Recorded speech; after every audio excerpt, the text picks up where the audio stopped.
Vamos a dar comienzo a la mesa redonda sobre el estado de los procesos de indemnización reclamada por los hosteleros en España, la responsabilidad del Estado ante la hostelería tras el COVID y los plazos restantes para nuevas reclamaciones.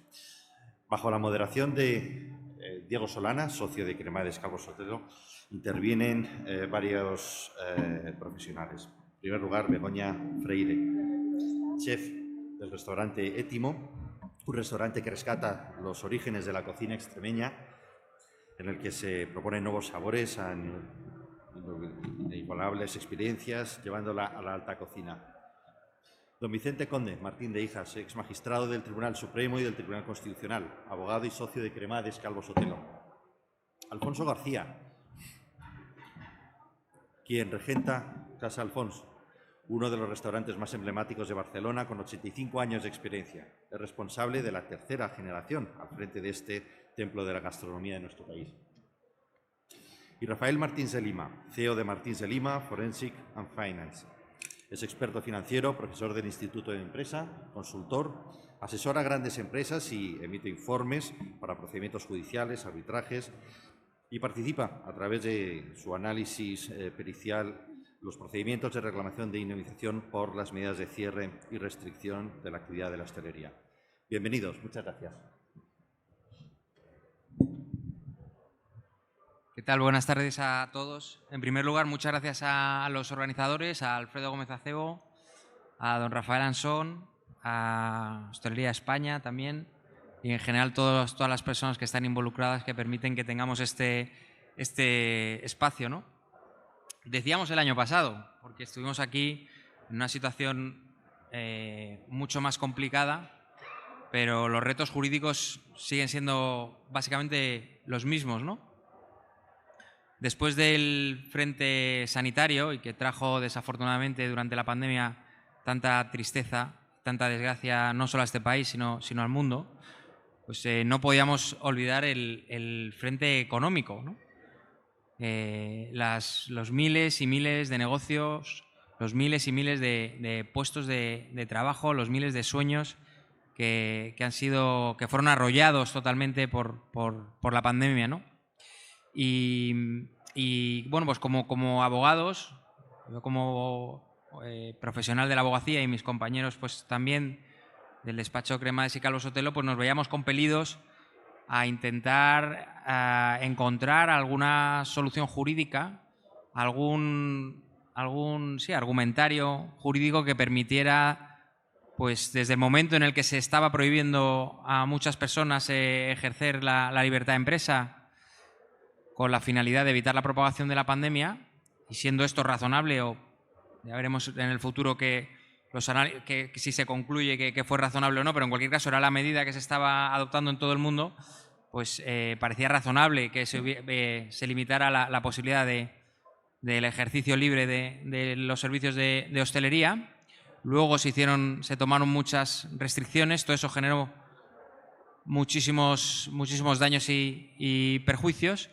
Y bueno, pues fruto Vicente Conde Martín de Hijas, magistrado que ha sido magistrado del Tribunal Supremo y del Tribunal Constitucional, nos lo contará cómo se desarrolló ese argumentario jurídico. Yo me acuerdo perfectamente esa conversación de WhatsApp en que cuando estábamos encerrados en casa, Vicente, tú diste con la clave. Y bueno, pues hemos intentado, voy a moderar brevemente esta mesa, intentar tener una representación de las personas, yo creo que más destacadas en estas demandas, en estas miles de demandas que están interpuestas y que vamos a elevar ya al Tribunal Supremo. Y la primera persona, pues un poco casi una Agustina de Aragón, encendió una mecha y se propagó por toda España un grito, un clamor de justicia, ¿no? Que es Begoña Freire. Luego Alfonso también se sumó, Alfonso García, sobre todo liderando en Cataluña, que sé que ha sido una de las comunidades probablemente más castigadas. La ayuda de Vicente Conde, que ha sido clave para ese argumentario jurídico.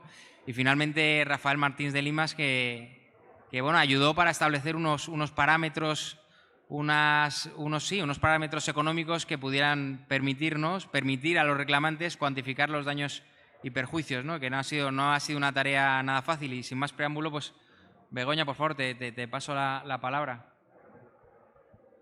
Hola, no hay que hacer nada, ¿no? Simplemente hablar y ya está. Hola, ¿qué tal? Buenos días a todos. Lo de Agustina de Aragón se me queda un poco grande, yo creo. Pero sí que me siento bastante orgullosa en que me hayáis apoyado en todo esto. Gente tan importante como vosotros y además que para nada en aquel momento conocía o estaba tan cercano a lo que estaba sucediendo en el sector. ¿Sí? ¿Así? Ah, vale. Sí, ¿no? Que estaba tan cercano a lo que estaba sucediendo en el sector y que me apoyasteis y buscasteis el camino y tengo que decir, a pesar de que al principio no lo veíais muy claro, ¿no? O sea, era una cosa que hasta que Vicente no dio ahí con la tecla no estaba todo tan claro como ahora parece después del camino que llevamos 1 año y medio después. Yo recuerdo esa primera reunión en la cual pensaba que solo iba a verte a Javier y a ti para contarme un poco qué sucedía. Y cuando entré en el despacho de Javier Cremades, pues como anécdota me encontré a 16 personas que no conocía de nada. Sé que son 16 porque además las conté. Y me sentí completamente diciendo, no sé qué ha pasado, pero algo he liado, ¿no? Y en efecto, ¿no? Había hecho algo, yo creo que había liado alguna y la que había liado era hacer algo bueno por la gastronomía, ¿no? Estaba intentando abrir los ojos a todos los propietarios y a todos los gastrónomos, restauradores, hoteleros que escuchaba en grupos de Telegram, de WhatsApp, sus gritos de auxilio y que cada mes y cada día que pasaba me sentía un poco más frustrada con todo ello porque veía que nadie, absolutamente nadie, estaba haciendo nada por esa injusticia de tener cerrados o no los negocios, da igual, porque la gente no iba a salir a consumir a nuestros negocios, puesto que había un miedo generalizado brutal, ¿no? De todo lo que escuchábamos y de todo lo que estaba sucediendo. Y nuestro gobierno, pues lo único que nos daban era, a mi entender, y de mi manera más básica, eran créditos para seguir endeudándonos y eran soluciones poco sostenibles y con las patas muy débiles, ¿no? Diego y yo llevábamos un caso paralelo, entonces desde mi propia experiencia lo único que se me ocurrió fue pues pelear e intentar buscar donde no había, a ver si encontrábamos algo para tener un halo de esperanza en todo aquello que estaba pasando, ¿no? Y creo que le dimos, con todas esas videollamadas que hicimos, con todas esas que Diego y yo nos estuvimos en muchas, creo que los 3 meses de confinamiento lo dedicamos básicamente a eso, a hacer videollamadas con 50, 60 restauradores, hosteleros, se unían agricultores, incluso abogados de otros despachos a ver qué estaba sucediendo, ¿no?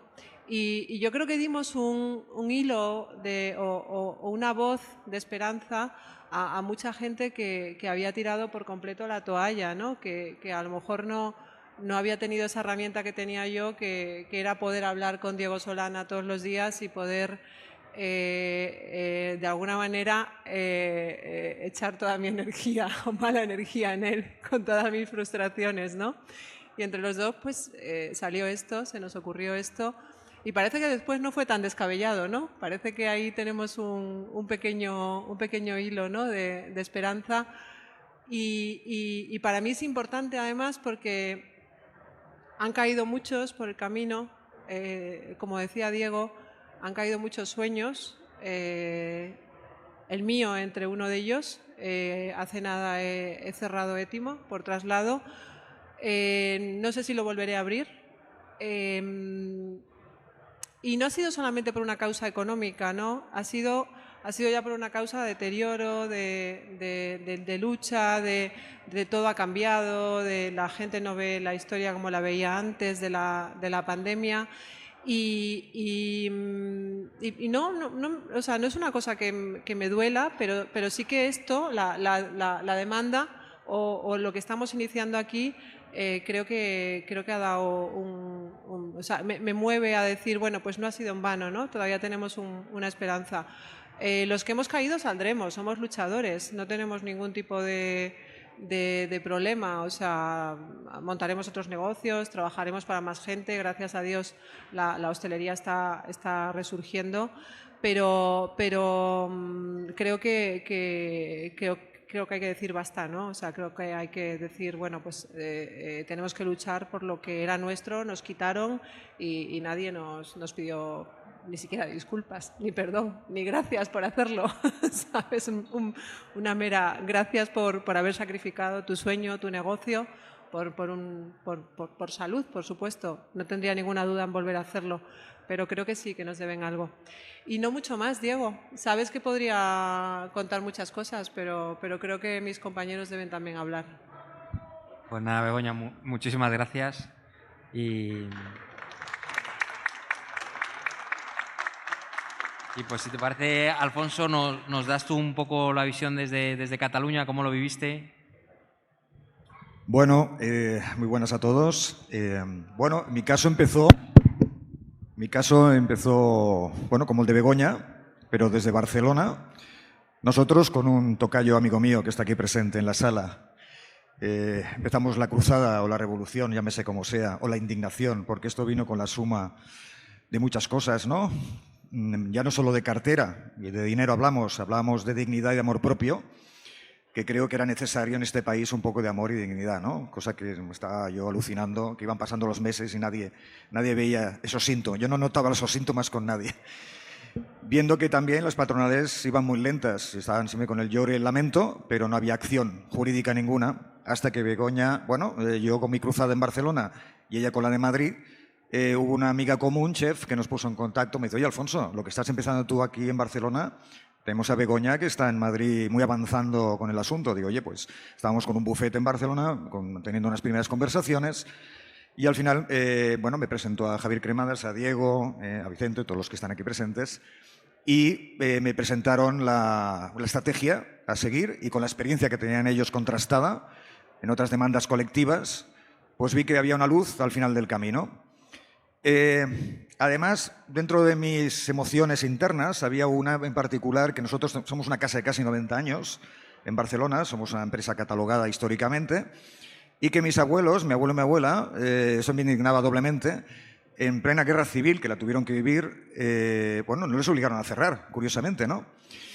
Luego otras cosas que veíamos también, veíamos que el resto de Europa estaba compensando al día siguiente en un 70% a su hostelería, que no era su primera industria, ni mucho menos.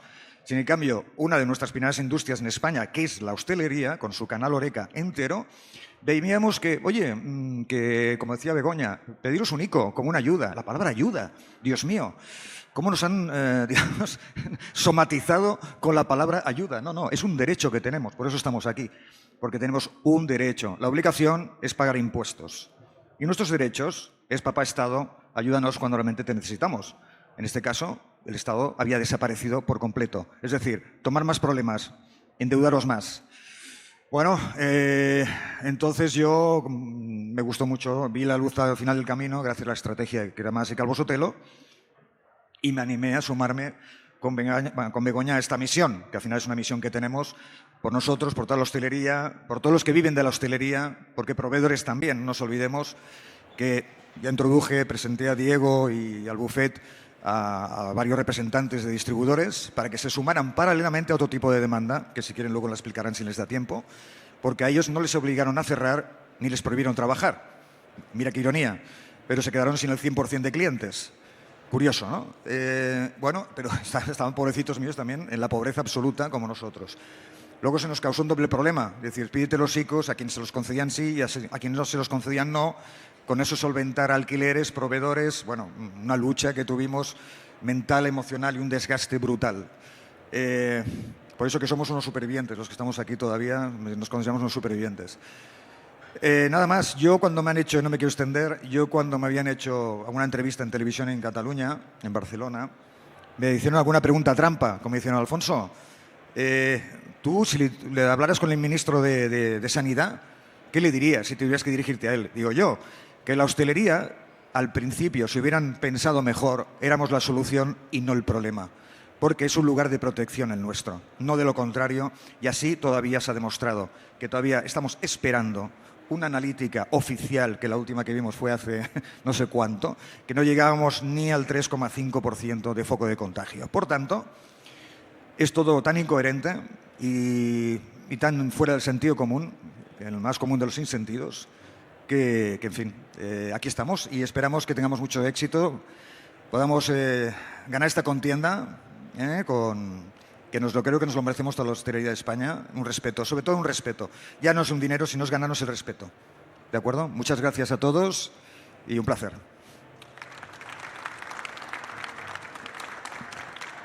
Muchas gracias, Alfonso. Pues bueno, después de haber escuchado de primera mano cuál era la situación de la hostelería en aquellos aciagos días, pues yo creo que corresponde a escuchar a Vicente Conde Martín de Hijas, con que tengo el honor además de ser compañero en Cremades Calvo Sotelo, magistrado del Tribunal Supremo, ha sido magistrado también del Tribunal Constitucional y particularmente, y en lo que aquí estamos discutiendo, es el autor intelectual de la demanda. Y también, Vicente, además de si también pudieras hacer alguna mención a la prescripción y al plazo para interponer la demanda, y por favor te paso la palabra. Gracias, Vicente. Buenos días a todos.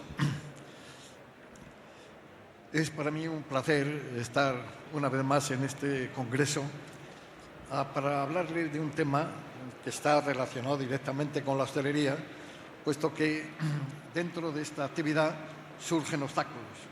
Entonces, no solamente preparar la vida normal, sino resolver los problemas anormales que han surgido. Y esto es lo que nos trae aquí.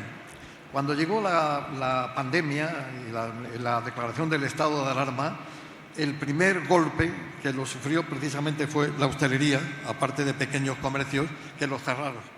Era una solución drástica que dejaba absolutamente en el desamparo completo. Y ahí surge el mérito de Begoña, precisamente. Creo que es el alma de todo esto que se ha planteado junto con Diego. Yo me acuerdo que al principio la situación era ¿qué hacemos? No había ninguna ayuda, a diferencia de otros estados. Por ejemplo, en Alemania, previendo todo lo que el daño que se iba a producir a estas empresas, les abrieron unas subvenciones importantes, que lo hemos tomado nosotros como referencia. En España no se previó ninguna subvención, sino drásticamente los cerraron. Es decir, un día en la pobreza a toda una industria que estaba funcionando y que de la noche a la mañana desaparece la posibilidad de seguir ejerciéndola. Y entonces esto determinó el allanamiento de la indiferencia, la tristeza de todo, pero no había una reacción. Y ahí es donde se inserta precisamente el mérito de Begoña. Begoña es el alma de esta reacción. Empezó a moverse, lo contagió Alfonso, y entonces, pero el momento inicial fue Begoña y Diego, que fueron los que empezaron a hablar, porque cuando yo intervine ya llevaban ellos bastante tiempo de conversación.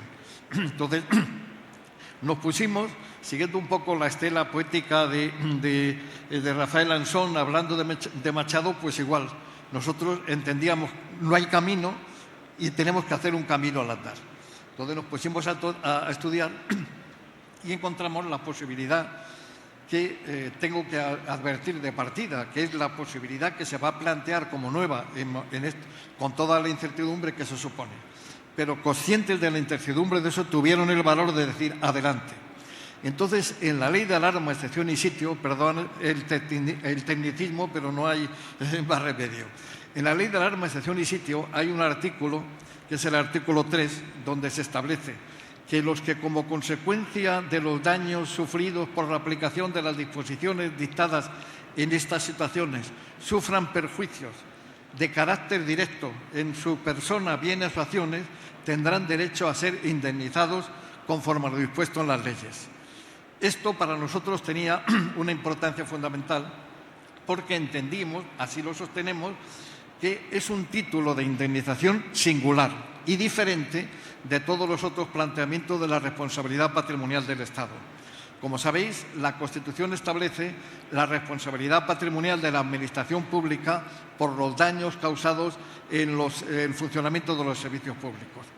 Pero, sin embargo, excluyen los causados por fuerza mayor y luego la ley del régimen del sector público, que regula la responsabilidad patrimonial de la administración pública, excluye los causados por fuerza mayor o aquellos en que los particulares tengan obligación de suplir el daño con arreglo a lo dispuesto en las leyes. Es decir, ese título de indemnización de carácter general no nos era aplicable porque se trataba de una situación de fuerza mayor excluida y, sobre todo, para mí más que eso, era la obligación de soportar el daño con arreglo a lo dispuesto en las leyes.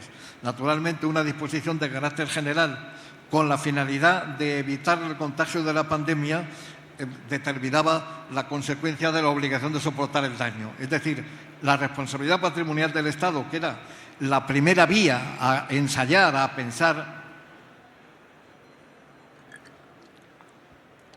que ponía a sacarnos del atolladero no valía. Teníamos que ir a la otra. Pero ¿qué es lo que pasaba? Con ese artículo 3.2 es una previsión legal que no había sido objeto de aplicación nunca. Y era lógico, no había sido objeto de aplicación nunca porque no había habido un estado de alarma.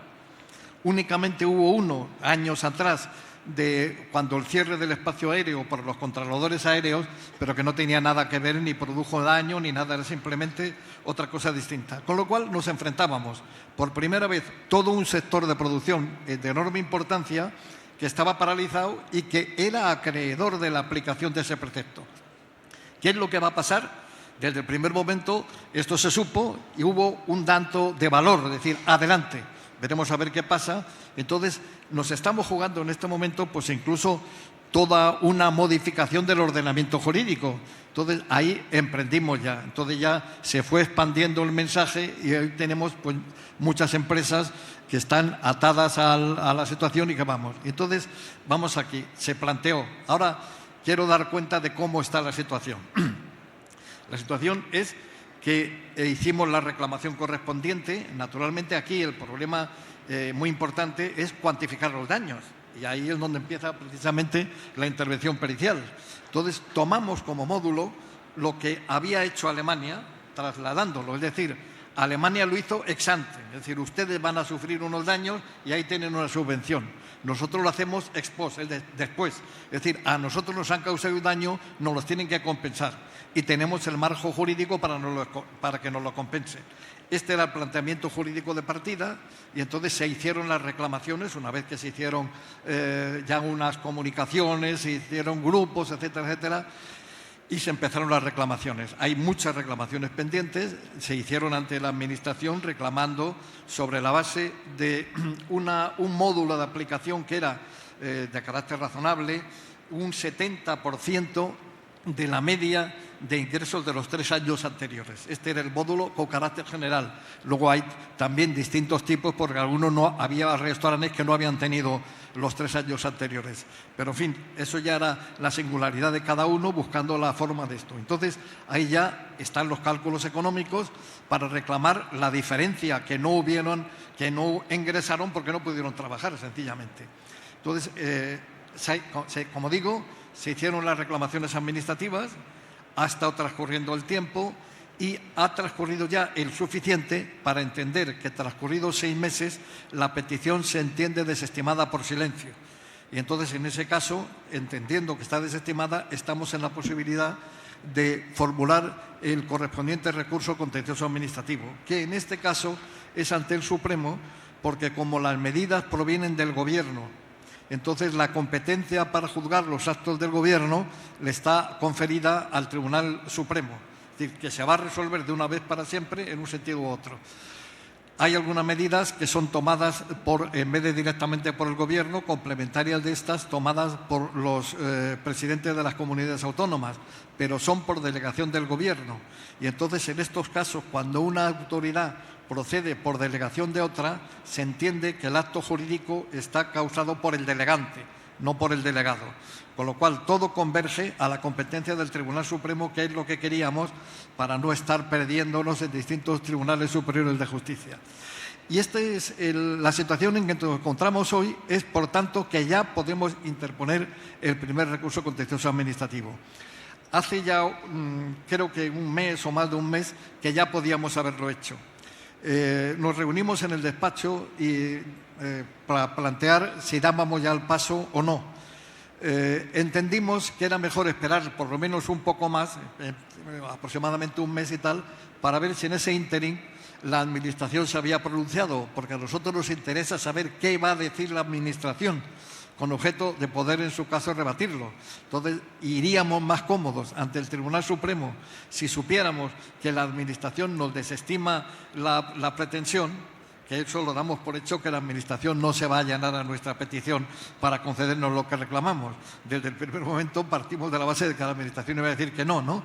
Y queríamos saber cuáles eran los argumentos. Lamentablemente, la Administración no se ha pronunciado, con lo cual ya no podemos demorarlo más. Y entonces, en cuanto cerremos los últimos flecos de documentación, etcétera, etcétera, ya estamos dispuestos a presentar el correspondiente recurso contencioso administrativo.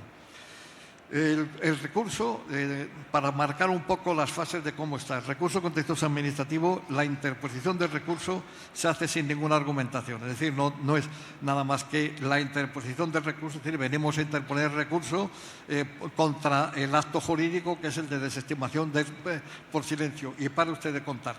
Y aportando con eso la documentación que justifica nuestra legitimación, es decir, quiénes somos nosotros, pero no más de esto. Entonces, transcurrido eso, interpuesto esto, ahí el tribunal reclama la remisión del expediente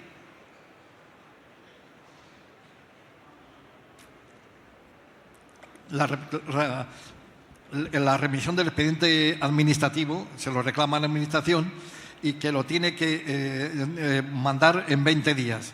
Como saben, lo de los 20 días dentro de esto pues es muy elástico, porque luego la Administración retrasa y se computan los plazos desde una determinada fecha, con lo cual no va a ser al 21 días, ya estamos hay que estar preparado esto, ¿no? Entonces, la Administración manda el expediente o no lo manda. Si no lo manda, la parte puede reclamar que lo mande y haya premios y tal. Lo digo esto porque esto puede ir retrasando un poco. Llegado el momento ya de la remisión del expediente o transcurrido el plazo sin mandarlo, se presenta ya la demanda contencioso administrativa, donde se relatan los hechos con minuciosidad y se expone la argumentación jurídica correspondiente, que será la que hemos dicho. Es decir, nosotros vamos a exponer que se trata de la aplicación del artículo 3.2 de la Ley Orgánica de Alarma, Excepción y Sitio, y insistiendo que no es la responsabilidad patrimonial de la Administración, porque damos por sentado que la Administración lo que va a alegar es que se trata de responsabilidad patrimonial de la Administración, excluida en este caso precisamente por la situación de fuerza mayor o bien por la obligación de soportar el daño. Este es el debate. Este es el debate y lo que se tiene que definir. Nosotros estamos, como decía antes, se hace camino al andar y lo vamos a hacer. Estamos absolutamente convencidos de nuestro derecho y de la justicia de la aplicación de ese precepto, porque es que si no, ese precepto no tendría ningún sentido. Los preceptos jurídicos son para aplicarlos y lo que no se puede partir es un precepto que es inaplicable porque hay algunos que no han sostenido, han sostenido que ese precepto no tiene trascendencia porque es simplemente la reproducción de la responsabilidad patrimonial de la Administración. Nuestro esfuerzo jurídico es precisamente decir, no es reproducción, porque si se tratara de la responsabilidad patrimonial de la Administración, quiere decir que ese precepto sería inaplicable, porque el propio supuesto de exclusión de la responsabilidad es el supuesto que establece el artículo 3.2, con lo cual el precepto tiene que tener una aplicación. Como veis, el tema es no fácil, sobre todo es novedoso y sobre todo es de una enorme carga económica, que es lo que más preocupa, porque claro, no se trata de indemnizar a una empresa que no tendría problema, indemnizar a una empresa es que se trata de toda una rama de empresas que han sufrido el mismo daño, y entonces la carga económica será enorme. Damos por supuesto precisamente que por eso la Administración se va a defender como gato panza arriba, y entonces a la espera de esto esperamos. No se trata de optimismo, sino de previsión razonable, porque las leyes están para cumplirlas. Y esto va a tener una consecuencia enorme, fuera ya del mundo de la hostelería, que por supuesto para ella es vital. sino ya incluso dentro del puro ámbito del derecho, porque se va a tener que entrar muy a fondo y ver la trascendencia que esto tiene.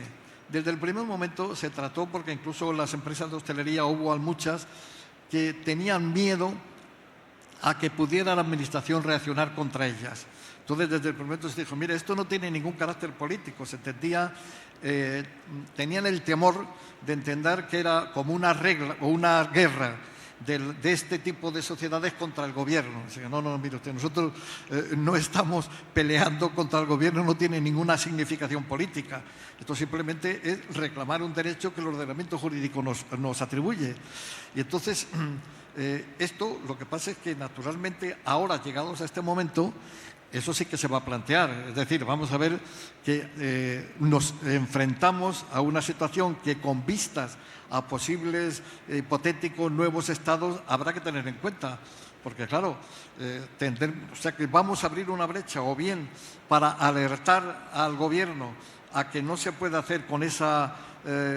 iba a decir frivolidad, pero me parece demasiado fuerte, pero por esa falta de previsión, de no darse cuenta de cuál es la entidad del daño que se produce, con lo cual se van a tener que tentar un poco la ropa, calibrando y, por tanto, siendo más razonables, más sutiles y más previsores en las consecuencias que pueden producir estas situaciones.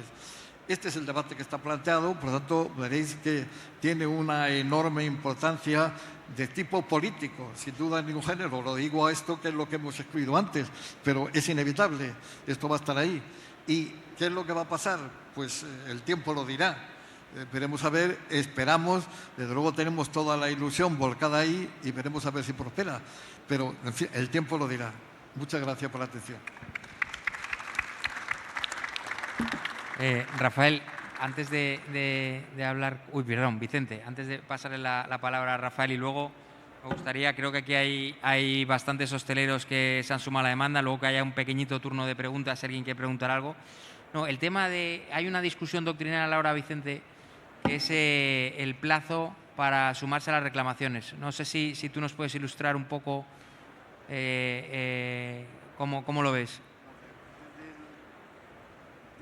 Momento el tema del plazo preocupaba. Nosotros, lógicamente, el precepto que utilizamos nosotros no cierra toda la ordenación del supuesto.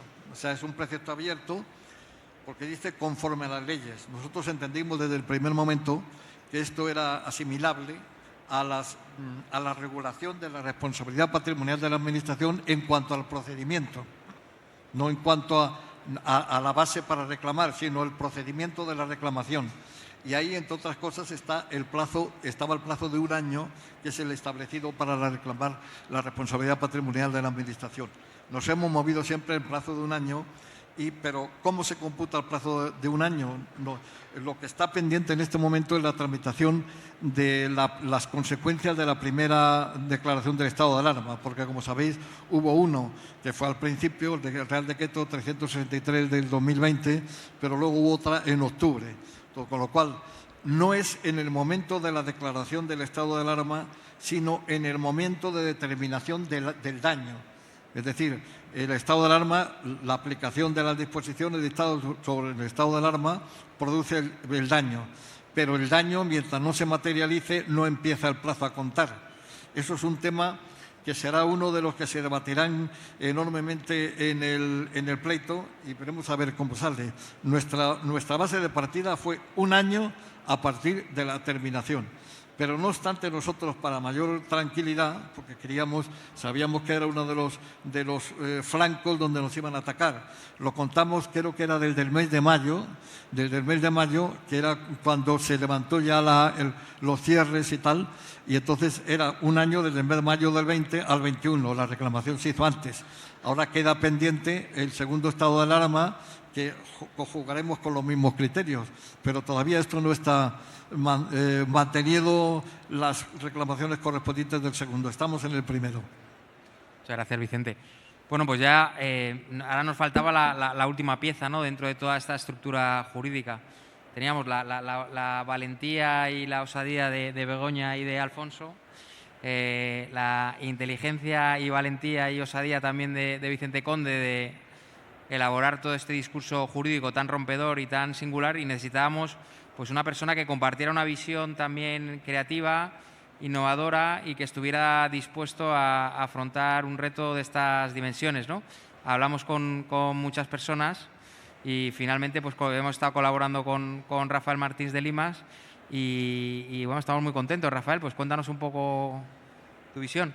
Bueno, pues muchas gracias a todos, a la Asociación Española de Hostelería y a Cremades, por supuesto, por organizar este evento. La verdad es que el sector de hostelería, restauración y cafeterías pues es fundamental en España. Yo, de hecho, bueno, pues es el sector que proyecta la imagen de lo que es España y que, por supuesto, económicamente es absolutamente fundamental. Desde el punto de vista de imagen, pues no sé, el fútbol probablemente también refleje esa imagen, pero desde luego el sector hostelería además exporta desde dentro, pero exporta realmente al exterior, ¿no? Yo tuve el primer contacto con este sector porque hice mi máster en Francia, en Fontainebleau, y allí efectivamente, como decía Rafael Anson anteriormente, pues te das cuenta de que Francia pues fue la cuna, o es la cuna de la gastronomía, ¿no? De lo que es la gastronomía hoy en día. Pero no es menos cierto que la gastronomía española, cuando hablo de gastronomía hablo del sector Horeca, ¿no? Que es de lo que estamos hablando aquí, pues es fundamental, ¿no? Yo, de hecho, tuve la suerte de compartir aulas con el presidente de la Asociación de Hostelería de Guipúzcoa, Aquino Martínez, que igual no sé si andará por aquí, y efectivamente a través de él pues te das cuenta que hay que ser aventurero, que constantemente tiene retos y esto, ¿no? Bueno, pues ¿cuál es mi papel aquí en este tema? Que es un tema crudo, porque efectivamente Horeca ha sufrido un golpe fortísimo en toda su economía, en todo su sector, al contrario que otros sectores que incluso se han visto beneficiados y otros no han sentido nada y otros también, por supuesto, han sentido el golpe, ¿no?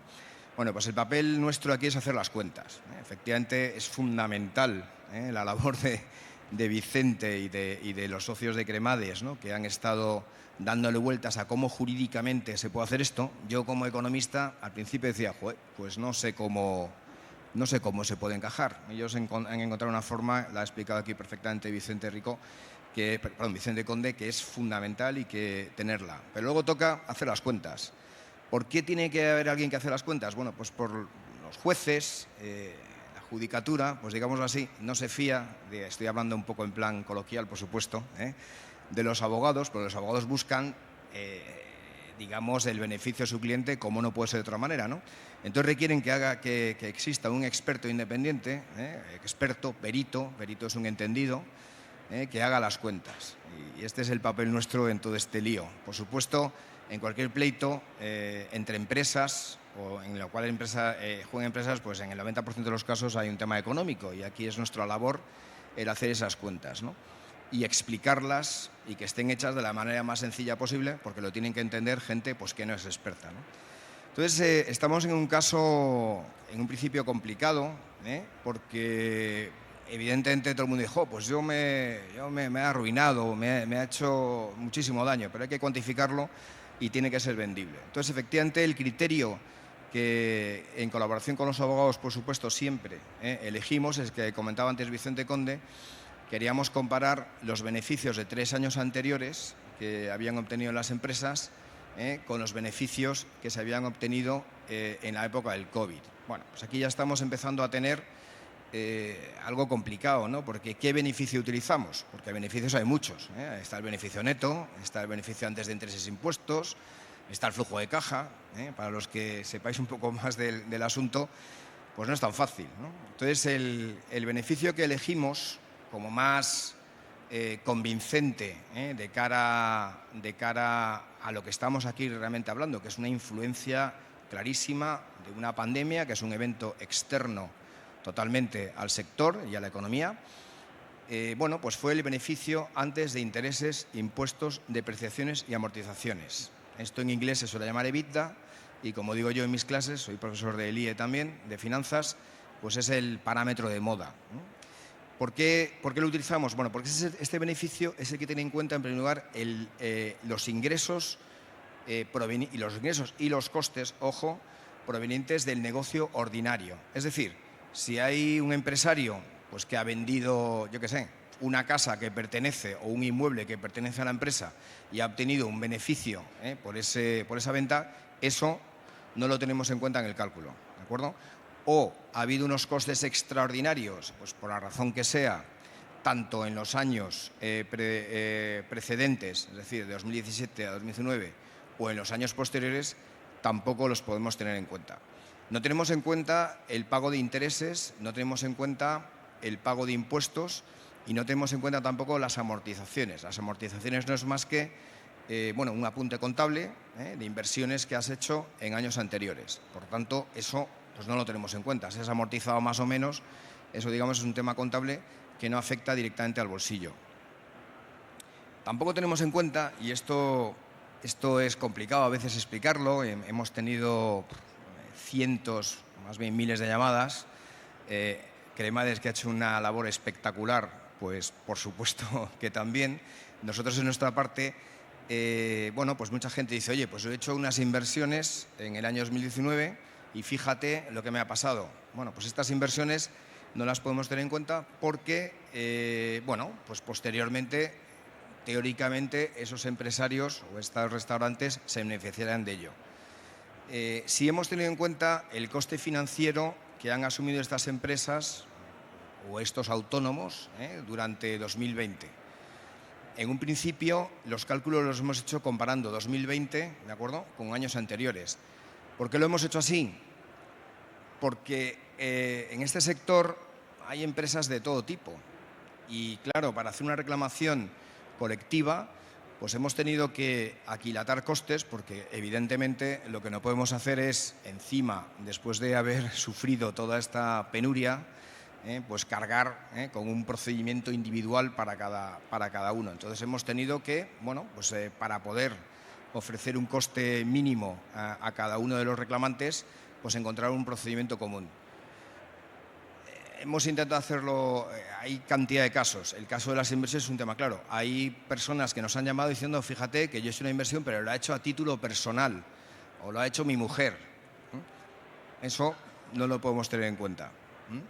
Hay casos, por ejemplo, en los cuales ha habido hoteleros y restauradores que han empezado en 2019, incluso que han empezado en el último trimestre de 2019. Bueno, pues en este caso hemos tenido que elegir a ver cómo podíamos anualizar ese beneficio de 2019 y hacerlo más o menos convincente comparándolo con el año 2020. Si han empezado en el año 2018, pues hemos conseguido hacer una especie de anualización, ¿de acuerdo?, para poder encontrar ese daño producido. Pero lo que quiero destacar aquí es que han sido cálculos complejos. El cálculo en sí es sencillo, pero la adaptación a cada uno de los casos es complicada. De esta forma, por otro lado, al utilizar las cuentas, en general hemos intentado utilizar las cuentas depositadas en el registro mercantil, ¿de acuerdo?, aunque ha habido casos en los cuales no hemos podido acceder a ellas porque el cliente no las tenía o por la razón que sea, pues hemos utilizado declaraciones de impuestos o cualquier otra documentación que fuese posible.